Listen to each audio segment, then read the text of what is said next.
Oke, baik. Jadi tadi adalah sedikit ini ya, sedikit wrap up. Jadi sebuah kesimpulan bagaimana Mesopotamia itu memiliki berbagai macam peninggalan yang mana itu juga menjadi hal-hal yang sampai sekarang kita gunakan sehari-harinya gitu ya. Dan ternyata kalau ditelusuri lagi, itu memang terlahir jauh sebelum peradaban-peradaban yang sebelumnya kita tahu saat ini begitu. Seperti tadi kalau kita tahu tentang Yunani, kita tahu tentang Romawi, ternyata perubahan dari benda-benda yang digunakan itu mengalami ya terjadi di evolusi peradaban tersebut gitu. Jadi kalau kita lihat ya ini adalah sebuah bentuk adaptasi gitu ya, bagaimana evolusi itu terjadi dari peradaban Mesopotamia, kemudian masuk ke Romawi, dan kemudian berlanjut sampai ke masa-masa yang kekinian gitu. Jadi ternyata kalau kita lihat Babilonia itu memiliki temuan yang sangat penting gitu ya untuk hukum. Kemudian juga dia memiliki bangunan yang sangat megah begitu dan punya kekuatan gitu ya pada pembentukan negaranya pada saat itu. Kemudian kalau kita bandingkan misalkan Assyria begitu ya tadi ya. Assyria itu banyak sekali mencatat data-data sejarah mengenai Babilonia karena mereka merasa bahwa Babilonia itu adalah ya apa ya seperti nenek moyang mereka gitu. Jadi mereka merasa memiliki hak untuk mencatat berbagai macam peninggalan yang ada di Babilonia. Jadi sehingga ketika ada motivasi untuk mencatat sejarah yang terjadi, kemudian muncullah penulisan tersebut. Jadi banyak sekali tablet-tablet kuno yang ditulis dalam bentuk tulisan tadi ya paku, itu karena memang banyak sekali para akademisi atau ilmuwan yang diminta oleh kerajaan pada masa Assyria untuk mencatat sejarah-sejarah kuno atau naskah-naskah kuno peninggalan Babilonia. Nah, kalau itu tidak ada, sebenarnya kita tidak akan bisa menemukan data mengenai Babilonia gitu. Karena data tentang Babilonia sendiri itu juga sudah hilang. Jadi kita bisa mendapatkan banyak sekali peninggalan atau data-data sejarah itu juga dari bangsa-bangsa lainnya. Begitu. Dan kemudian kalau kita lihat tadi dari Persia juga ternyata memiliki banyak kekuatannya sendiri gitu ya, di mana dia ternyata bisa menaklukkan kerajaan Babilonia. Dan ini juga sangat menarik kalau kita coba bisa petakan gitu ya tadi kesimpulan, wah ternyata dari peradaban masing-masing itu banyak sekali memiliki nilai-nilai kekuatannya sendiri. Nah, karena itu setelah kita tadi menyaksikan film gitu ya, film singkat, kemudian juga tadi sudah ada materi, saya mau share screen lagi. Ini tentang diskusi kita. Jadi kita hari ini akan setelah video ya, kita akan melakukan peregangan. Jadi peregangannya di jari-jari ya maksudnya, bukan di seluruh tubuh. Jadi kita coba meregangkan jari-jari kita, coba menuliskan gitu ya. Kira-kira tadi yang sudah kita tangkap, kita sudah pahami itu apa aja sih gitu. Ataupun nanti mau sambil coba cari literatur-literatur gitu ya dari internet, itu juga sangat dipersilakan. Nah sebelum saya share linknya, ini ada sedikit aturannya gitu ya, rule-nya. Jadi tiap prodi diminta untuk mengisi keterangan di studi kasus yang sudah diberikan di bawah gitu. Jadi supaya alurnya rapih dan tidak bingung. Jadi saya bagi secara acak. Misalkan di sini dari prodi DKV itu tolong diisi mengenai tadi kebudayaan Romawi begitu ya. Misalkan di sini ada pertanyaan mengapa sih kebudayaan Romawi dianggap penting? Itu tadi sudah banyak dijelaskan oleh Pak Agus. Kemudian juga bagaimana karakter masyarakatnya. Kemudian juga dari berbagai macam artefak yang tadi sudah diperlihatkan. Lantas apa sih peran kebudayaan Romawi terhadap perkembangan desain gitu. Dan Ini juga tolong dituliskan di sini dan mengapa kebudayaan Romawi hancur. Jadi di sini juga tolong dituliskan. Nah, yang bagi nanti mengisi itu tolong disertakan nama dan NIM-nya di dalam sticky notes-nya ya supaya kita bisa lihat keaktifannya masing-masing. Nah, kalau bisa jangan menyertakan foto atau referensi gambar karena nanti jadi penuh. Tapi kalau mau menyertakan sketsa itu boleh. Jadi sketsa sendiri di sini gitu ya. Biasanya suka ada yang sketsa di Miro. Saya sih nggak melarang asal sketsanya itu yang betul-betul terkait dengan pertanyaannya. Jadi jangan sketsa yang aneh-aneh begitu. Nah, di sini udah ada juga desain produk, kriya, dan desain interior. Nah, di sini kenapa yang DKV saya bikin 4 pertanyaan ya, kalau yang lainnya 3, karena di DKV ini pesertanya banyak banget. Jadi kalau misalkan cuma 3 nanti rebutan. Makanya di sini saya sediakan ada 4 kotak pertanyaan gitu. Oke, saya akan share dulu ya linknya di chat. Jadi silakan nanti semuanya bisa masuk ke chat ke Miro ini ya. Oke, itu linknya sudah saya share. Silakan mulai masuk ke dalam Miro. Bagi yang mau langsung menuliskan, silakan, tapi masuk ke prodi masing-masing ya. Dan kita coba kira-kira 15 menit mungkin ya. Kita tunggu 15 menit. Jadi saya hitung ya, kasih timer. Oke, ini ada timernya di bawah ya. Silakan meregangkan jari-jarinya sambil atau tadi ada yang sudah mencatat bisa dipindah catatannya ke sini gitu. Jadi ini bukan kuis tapi ini adalah sebuah refleksi gitu ya. Sejauh mana sih kita tadi memahami materi yang sudah diberikan, karena memang kan ini materinya cukup padat dan diharapkan masing-masing setidaknya sudah menangkap poin-poin pentingnya gitu. Oke, ini sudah ada 142 yang masuk. Ayo sisanya kemana? Ayo ikut.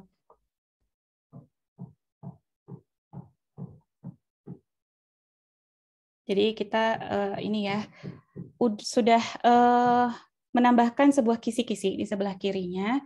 Itu adalah foto yang mungkin nanti bisa membantu rewind materi-materi yang tadi sudah disampaikan.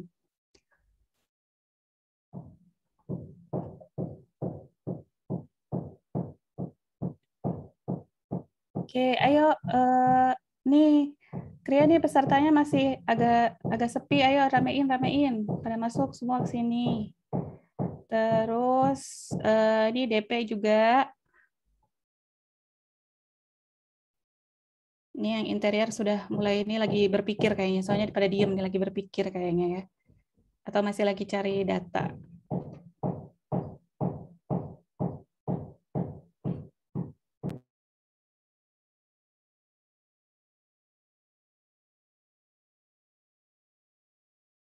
Ada beberapa yang nge-lag ya.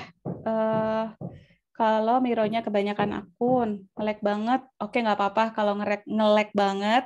Coba tuliskan di chat aja. Jadi kalian udah berkontribusi juga di chat nanti. Dituliskan nama dan NIM-nya sesuai dengan studi kasusnya ya. Nggak apa-apa. Tenang aja, jangan panik. Kalau untuk permasalahan teknis seperti ini, saya tidak akan mempersulit gitu. Silakan kalau mau tulis di chat juga boleh.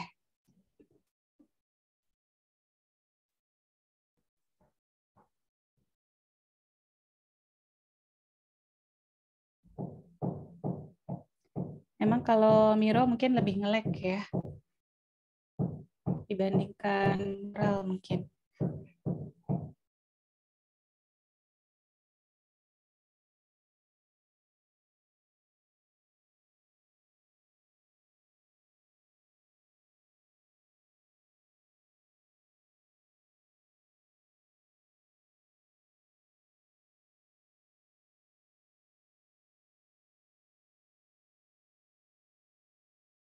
Kalau misalkan sulit diakses lewat laptop, coba akses lewat HP ya. Barangkali bisa bantu supaya lebih mudah gitu. Jadi pakai 2 device.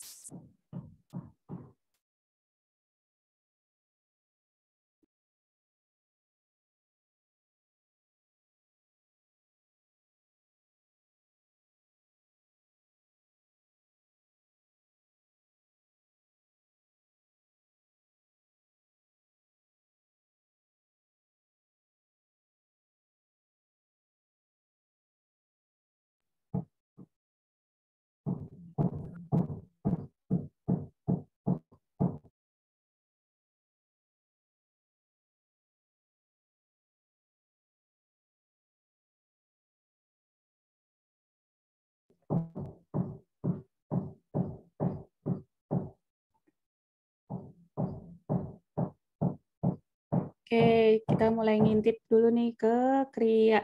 Sudah ada yang menulis. Nih, backsound-nya ada suara orang renovasi di dekat rumah saya. Punten kalau berisik.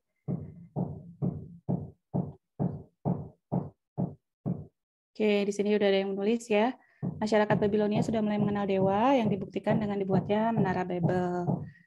Oke, betul. Kemudian ini juga ya, percaya dapat mendekatkan mereka ke langit. Jadi semakin dekat ke langit, mereka percaya bahwa mereka bisa semakin dekat juga dengan dewa gitu ya.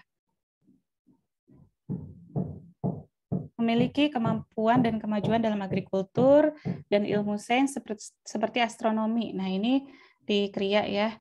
Kalau teman kalian ada yang menuliskan seperti ini, harusnya ada teman yang terpancing nih. Ah, kemajuan apa ya? Agrikulturnya, inovasinya apa? Ilmu sainsnya, misalkan astronominya itu dalam hal apa? Apakah mengenai perputaran bumi atau perbintangan misalkan dan sebagainya. Jadi kalian bisa mencoba baca dulu kalau misalkan belum belum tahu apa yang mau dituliskan, coba baca dulu apa yang sudah ditulis temannya, terus kalian bisa mengembangkan dari data yang sudah dituliskan oleh teman kalian. Oke. Nah, ini kita main ke boardnya DKV ya. Ini kayaknya lagi pada nulis nih. Kedip-kedip.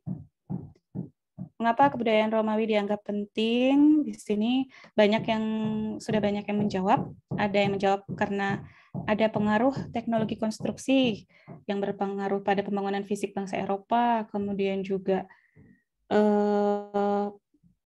contohnya adalah bentuk arch. Kemudian bisa membangun bangunan tanpa pakai penyangga. Benarkah itu? Coba kalau memang iya,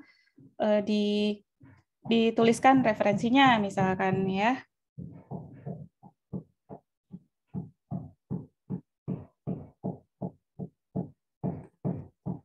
Oke.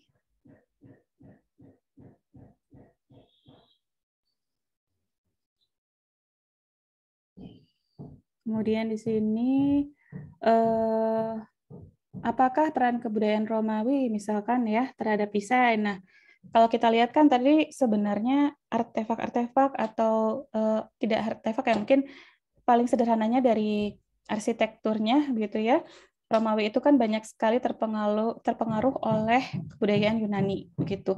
Jadi dari situ bisa kita lihat pengaruh-pengaruhnya apa saja. Kemudian juga apa sih perbedaannya dengan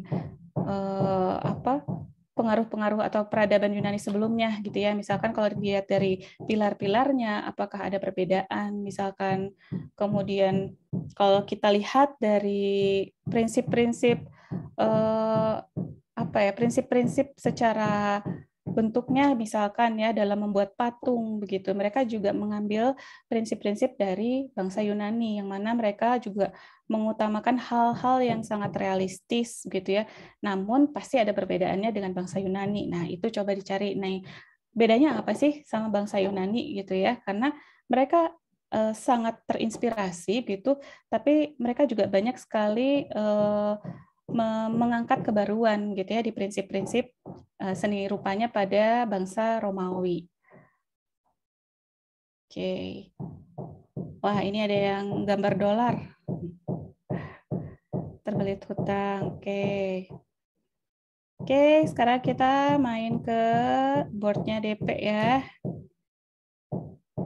Mengapa peradaban Persia dianggap penting?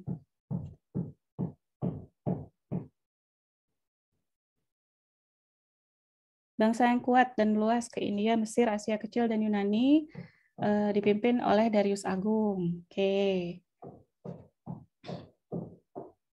Nah, mungkin bisa dicari tahu juga ya perbedaan dari kebaruan yang diangkat oleh Cyrus Agung dengan Darius Agung itu apa sih gitu ya, karena mereka kan sama-sama dari Persia, tapi pasti ada perbedaan yang diangkat dari keduanya. Oke, ini ada wilayah kekuasaannya besar banget. Cyrus Cylinder awal mula hak asasi manusia, kemudian juga woman empowerment. Oke, itu juga betul ya. Nah, kemudian apalagi nih?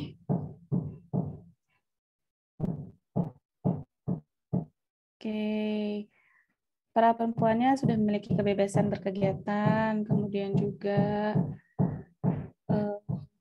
menjunjung tinggi hak-hak manusia, itu juga betul. Ada lagi ornamen geometris. Oke. Nah, ini bisa dicari tahu nih lebih dalam lagi tentang ornamen geometrisnya ya. Prinsip-prinsipnya, karena pasti tidak sembarang ornamen geometris yang mereka gunakan. Nah, kemudian kalau kita lihat lagi nih di Sumeria, kita masuk ke boardnya desain interior ya. Ini juga sudah mulai terisi. Mengapa peradaban Sumeria dianggap penting? Karena memang merupakan salah satu peradaban yang paling tua ya, dan mereka banyak sekali membuat sistem pengairan. Betul.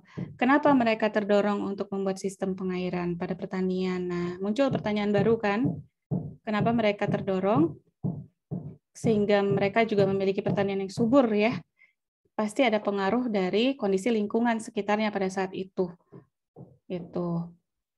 Yaitu kalau ada yang bisa jawab, dituliskan nanti di sini. Kenapa? Karena mereka memiliki 2 sumber sungai, yaitu titik-titik-titik. Oke, itu bisa dituliskan, dilanjutkan. Kemudian peradaban Sumeria menjadi pelopor dari berbagai bidang, gitu. Ini ya oleh Joseph Irene. Nah, kalau misalkan teman yang lain mau coba mendetailkan gitu ya, berbagai bidang itu apa saja sih gitu ya. Tidak hanya pertanian, pasti ada hal-hal lainnya. Apakah bagaimana dengan tekstil, misalkan dari busananya gitu ya. Bagaimana dengan apa ya, kegiatan perdagangan yang lainnya misalkan. Itu juga bisa dicari tahu gitu.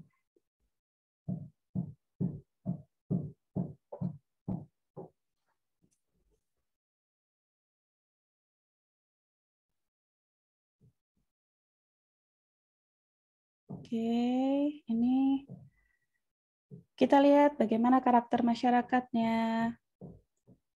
Ya, ini ya. Masyarakatnya cukup menjadi pelopor dan suka melakukan aktivitas bertani dan berdagang. Oke. Nah, ini sudah ada yang menuliskan ya, peradaban yang kokoh. Mereka menguasai dan handal dalam bercocok tanam, membangun industri dalam bidang tenunan dan busana, kerajinan kulit, besi, pertukangan batu, dan kerajinan tembikar gitu. Jadi mereka juga kuat pada kerajinan tembikarnya.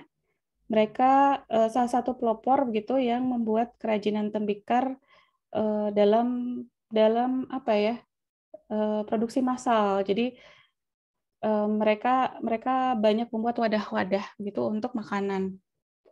Karena memang didorong oleh kegiatan pertaniannya itu tadi ya. Oke. Nah, ini kalau kita lihat lagi coba ke yang lain, ini waktunya tinggal 2 menit 15 detik.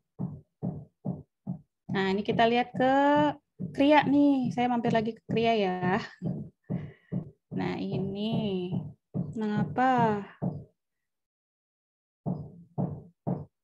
Oke.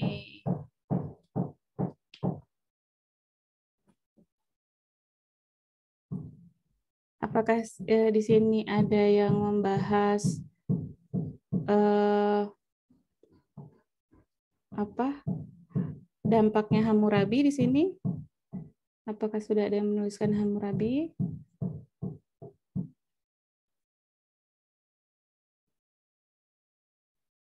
Nah, ini yang baru nulis A, dilengkapi ya. Oke, jadi tadi kan ada singkat cerita itu ada yang namanya apa? Codes of Hammurabi ya, yang mana dia menuliskan itu adalah sebuah peraturan yang cukup tua itu dalam peraturan pemerintahan gitu ya, untuk pemerintahan negara gitu di salah satu banyak peradaban tua, dan ini dipelopori oleh Hammurabi itu tadi gitu. Jadi dalam isinya si aturan-aturan tersebut, Hammurabi itu sudah mulai menuliskan bagaimana aturan mengenai apa apa ya, misalkan untuk upah begitu ya, ataupun untuk hal-hal lainnya gitu. Jadi coba dicari tahu peraturan Hammurabi ini punya dampaknya nggak sih ke masyarakat gitu. Sehingga apa sih yang muncul, karakter apa yang muncul ke masyarakatnya gitu.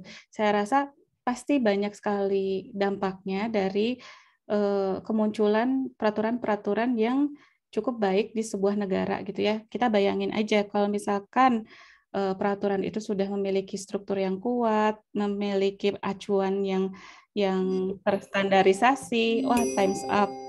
Itu rakyatnya pasti akan mendapatkan manfaat dari situ gitu. Mereka juga pasti akan merasakan banyak sekali keadilan di situ gitu. Oke, ini udah times up ya. Kita lihat wah ini masih banyak yang mengisi, terus ini juga masih ada yang bolong-bolong, boleh diisi. Oke, terakhir ini apa, bukan terakhir ya. Kalau masih mau mengisi boleh, yang belum mengisi.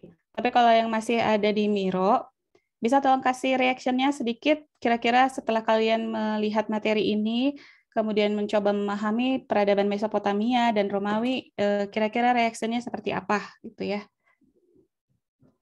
Oke, ada yang berapi-api. Banyak yang berapi-api ya. Semoga berapi-apinya dalam definisi yang baik, begitu. Jadi kita tertantang lagi untuk bisa terus berinovasi ya, karena ternyata kita lihat dari sejak peradaban lama pun itu sudah muncul gitu. Oke, baik. Kalau begitu saya stop share dulu. Sudah terus-menerus ya tadi reaction-nya. Oke, baik. Terima kasih sekali ya. Kalian semua sudah mengisi, dan setelah kalian mengisi itu, saya melihat bahwa wah, ternyata banyak yang sudah menangkap materi itu dengan cukup baik gitu. Nah, mungkin sekarang setelah mengisi itu, apakah ada yang mau ditanyakan? Mungkin ada yang belum jelas gitu ya. Boleh, silakan ditanyakan. Sekarang kita buka sesi tanya jawab ya. Jadi tadi udah ada sesi peregangan, sekarang sesi tanya jawab. Silakan, silakan. Yang mau bertanya boleh. Kita masih ada waktu ya. Atau ada yang mau menanggapi, itu juga boleh gitu ya. Jadi nggak hanya bertanya, menanggapi misalkan tadi yang belum sempat kita bahas apa misalkan, silakan. Ada pertanyaan kah? Atau mungkin ada apa ya? Tambahan dari Pak Agus, silakan Pak Agus.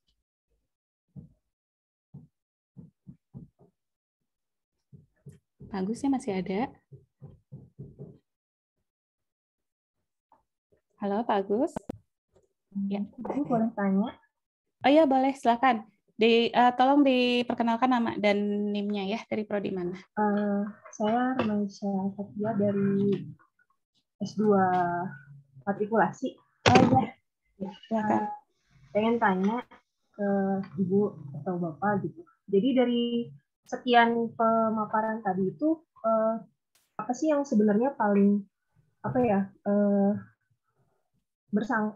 berkaitan kan ya, emang saling berkaitan kan antara satu peradaban dengan yang lainnya gitu. Terus yang paling menonjol itu yang paling terlihat itu bagian mananya gitu Bu? Apakah dari apa namanya segi bangunannya atau mungkin pakaiannya atau mungkin sejarah-sejarah lain gitu yang saling berkaitan antara satu dengan yang lainnya. Terima kasih Ibu. Oke, baik, terima kasih Mbak Rumaisa.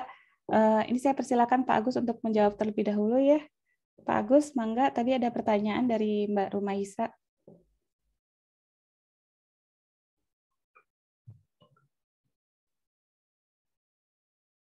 Apakah Pak Agus masih hadir?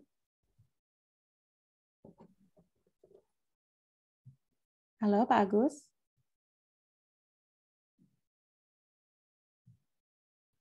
Pak Agus masih di mute kayaknya.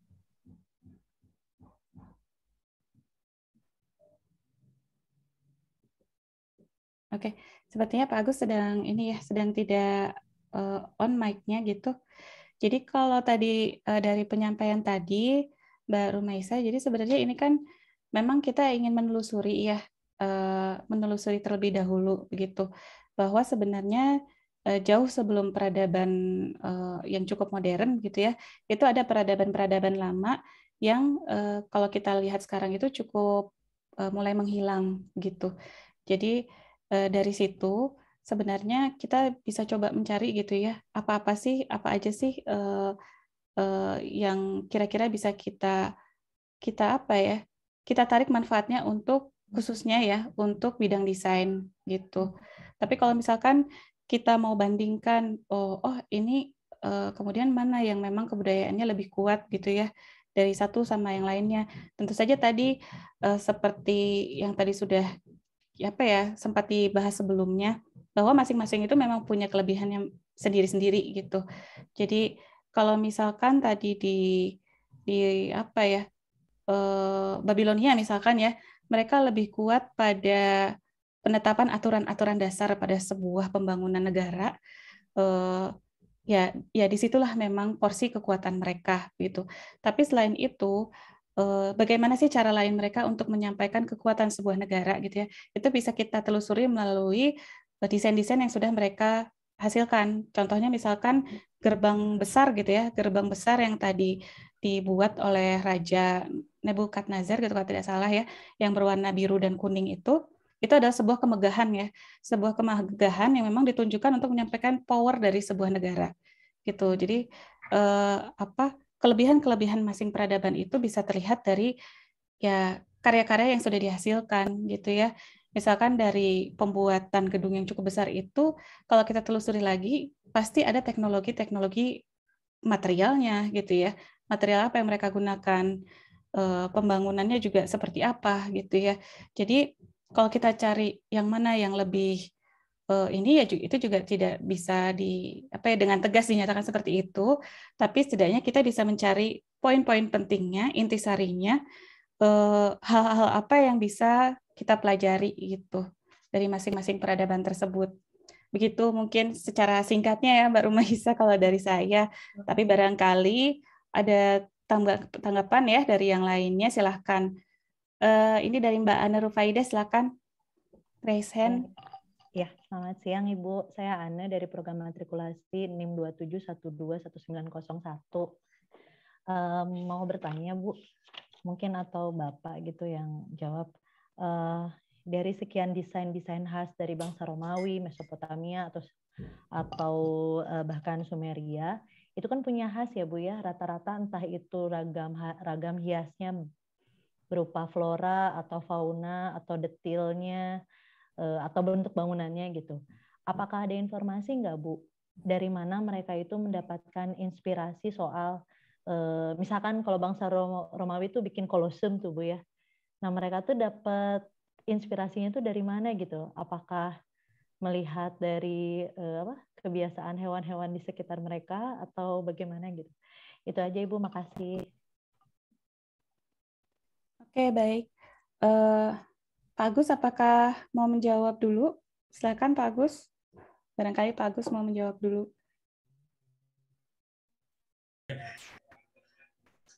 Ya, sampai saat ini saya mencari membuka-buka, terus terang belum ada keterangan yang jelas ya. Mudah-mudahan kalian sendiri bisa menemukan apakah itu di Google atau media yang lain ya. Itu dari mana asal usulnya? Akhirnya para sejarah sampai kayak setengah putus asa, dia menyatakan ini mah alien. Itu kesimpulannya karena orang sudah putus asa. Asal-usulnya dari mana? Karena tidak ada fakta-fakta yang apa istilahnya itu, yang membuktikan bahwa itu mereka misalnya belajar, ada sekolahnya atau ada pendidikannya, mereka dapat peralatan atau membangun peralatan dengan teknologi dari sini situ, itu tidak ada kejelasannya. Ya, jadi sambil jalan itu artinya kalian bertugas untuk juga mencari dari mana asal usul peradaban atau teknologi atau keterampilan atau sains yang mendukung hal itu. Nah, itu aja dari saya, Bu Ayu, ya. Iya, baik. Terima kasih Pak Agus. Iya, betul. Jadi kalau misalkan kita tanya asal-usulnya, memang kita perlu mendalami sebenarnya ya. Jadi kita perlu mendalami hal itu gitu. Jadi kalau misalkan mau cari tahu, itu pasti ada sih sebenarnya asal-usulnya. Tapi kita perlu penelusuran dari data-data yang apa ya, yang bisa kita cari aja sekarang. Misalkan gedung-gedung yang menggunakan bentuk lengkung itu biasanya gedung-gedung untuk apa gitu ya. Kemudian fungsinya apa? Misalkan tadi ada aqueduct, kemudian juga ada koloseum gitu ya. Kalau aqueduct kan memang fungsinya untuk pengairan gitu ya, dan kemudian juga untuk bisa mengalirkan air ke berbagai macam gedung lain ya, gedung-gedung bangsawan yang lainnya itu juga mereka gunakan gitu ya untuk pemandian dan sebagainya gitu. Ataupun misalkan tadi koloseum gitu ya, bentuknya itu memang seperti dibuat apa ya? Sebenarnya kalau di dalam yang melengkung itu, mereka itu membuat patung untuk dewa-dewa maksudnya. Jadi di dalam bentuk melengkung itu mereka banyak sekali itu disediakan untuk patung dewa-dewa gitu. Jadi ada tujuan masing-masing pembuatannya, tapi asal-usul secara saintifiknya itu pasti ada ya, terutama secara teknisnya, entah itu dari perhitungan matematisnya misalkan, itu juga pasti ada begitu. Kemudian bahkan di dalam koloseumnya itu sendiri, di bagian tengah, itu juga ada struktur-struktur melengkung lagi, yang itu tujuannya selain untuk pengairan, tapi juga untuk membuat jebakan gitu. Jadi itu sampai ke bagian dalam lapisannya itu juga masih ada gitu. Jadi bisa dicari, mungkin nanti ditelusuri ya Mbak Ana, barangkali itu dasarnya dari mana begitu ya. Itu mungkin kalau dari saya. Silakan, apakah ada tanggapan mungkin atau apa ya, pertanyaan dari yang lainnya boleh menyambung. Misalkan tadi pertanyaan dari Mbak Ana misalkan ya mengenai lengkungan, apakah sudah ada yang menemukan gitu ya mengenai apa ya dasar pembuatan lengkung tersebut gitu. Dan ini kayaknya sangat sangat krusial nih ya buat desain interior nih. Ini penting sekali nih. Oke, ada lagi kira-kira yang mau bertanya?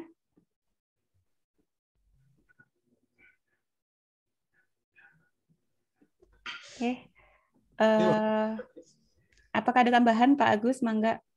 Ya, saya kira sambil jalan ya, mudah-mudahan di antara kalian juga bisa memperoleh informasi mengenai misteri atau teka-teki tadi yang belum terjawab.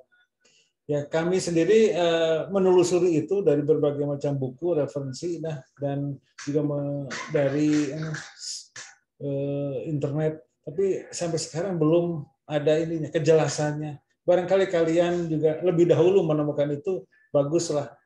Juga memperkaya perkuliahan kita. Ya. Oke, dari saya itu aja.